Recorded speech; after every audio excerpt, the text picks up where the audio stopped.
Herr Kellner, Sie haben im Moment echt harte Zeiten, muss man ja so sagen, als Bundespolitiker und dann auch noch von den Grünen. Aber wenn Sie jetzt nach Amerika gucken, was der Donald Trump da offenbar jetzt geleistet hat, überrascht Sie das in dieser Deutlichkeit auch, wenn sich das bestätigt? Es war ja absehbar, dass es knapp wird. Und ich war überrascht, ehrlicherweise 2016. Clinton, Trump, dieses Mal war ja von vornherein in den Umfragen deutlich, dass es sehr, sehr knapp werden wird. Und es ist noch etwas früh, aber es sieht ja alles danach aus, als würde Trump gewinnen. Und wir sind natürlich in einer sehr schwierigen Situation aufgewacht als Europa mit der Entscheidung in den USA. Warum ist es eine schwierige Situation? Warum bewerten Sie es als eine schwierige Situation und nicht als eine Chance vielleicht? Naja, schauen Sie sich mal an, in Europa herrscht wieder Krieg. Eines der wichtigsten Unterstützer der Ukraine waren die USA. Jetzt sind wir da alleine gestellt, möglicherweise. Woher wissen Sie das jetzt schon? Möglicherweise in der Unterstützung für die Ukraine. Aber das macht natürlich Sorgen, weil auch die Freiheit und Sicherheit Europas hängt daran ab, wie es in der Ukraine weitergeht. Und das ist natürlich, da wäre eine Präsidentin Harris die sichere Bank gewesen. Wir werden nicht nur in der Ukraine, das heißt jetzt für Europa selber schnell handlungsfähig zu werden. Wir haben ja auch Trump-Freunde in der Europäischen Union. Aber das Entscheidende ist, dass wir es schaffen, als ein eigenständiges, starkes Europa zu sein. Weil wir sind da ein Stück weit alleine unterwegs. Aber glauben Sie nicht, dass Trump das umsetzen kann, was er sagt, nämlich den Krieg? Er hat es ja auch schon.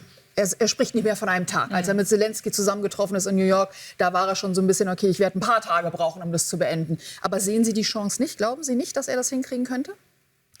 Also wir müssen uns darauf einstellen, dass Politik noch wechselhafter, noch sprunghafter, noch unvorhergesehener wird in den USA. Umso wichtiger ist, dass Europa klar und stark bleibt und zusammen bleibt, weil schnell eine EU-Kommission gebildet wird, handlungsfähig ist.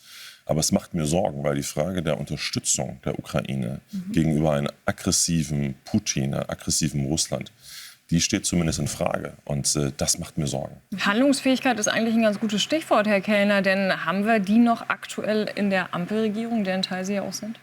Sie muss sie herstellen. Also ich meine, wir können uns als Land auch angesichts der Entscheidungen der USA keine ewige Hängepartie leisten. Dieses Land braucht einen Haushalt und dazu hat die Ampel offensichtlich noch Hausaufgaben zu machen. Was kommt dann heute Abend beim Koalitionsausschuss raus? Also werden Sie endlich mal wieder an einem Strang ziehen, werden Sie das Land nach vorne bringen, werden Sie auch auf Grundlage dessen, was wir aus den USA sehen, wenn tatsächlich jetzt Donald Trump Präsident wird, dass man zusammenstehen muss, dass man auch einen Gegenpol bilden muss, auch was die Wirtschaftspolitik angeht, endlich mal zeigen, wir können es vielleicht doch? Das würde ich mir hoffen. Dazu müssen sich alle bewegen. Robert Habeck hat ja einen Vorschlag gemacht zur Haushaltskonsolidierung. Stichwort Intermilliarden dazu verwenden. Ich glaube, alle drei Parteien müssen sich bewegen. Das ist möglich, wenn man das will. Und das wird man heute Abend oder in den nächsten Tagen sehen. Aber so ein bisschen was zusammenkleben, was nicht mehr zusammenpasst, das reicht ja nicht. Also ich meine, wenn wir jetzt wirklich davon ausgehen, Donald Trump könnte der nächste US-Präsident werden, dann braucht man ja irgendwas, um auch dem Inflation Reduction Act was entgegenzusetzen, den Zöllen was entgegenzusetzen, die ja auch dann definitiv auf uns zukommen. Da reichen ja nicht so ein paar 49 Wirtschaftsmaßnahmen, da brauchst du ja wirklich einen großen Wurf. Also diese 49 Maßnahmen würde ich nicht so kleinreden. Das ist, wenn sie umgesetzt werden, 0,5 bis 1% mehr Wirtschaftswachstum. Aber auch nur wenn, ne?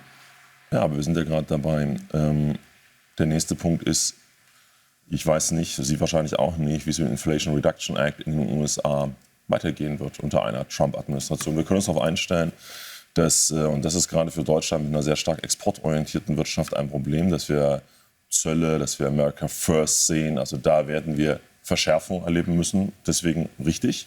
Die Ampel muss regierungsfähig sein. Sie muss sozusagen einen Haushalt aufstellen. Das ist angesichts der Situation im Land, aber durch auch die Weltlage natürlich dringend notwendig. Herr Kellner, wir danken für das Gespräch am frühen Morgen hier bei uns. Danke, dass Sie gekommen sind.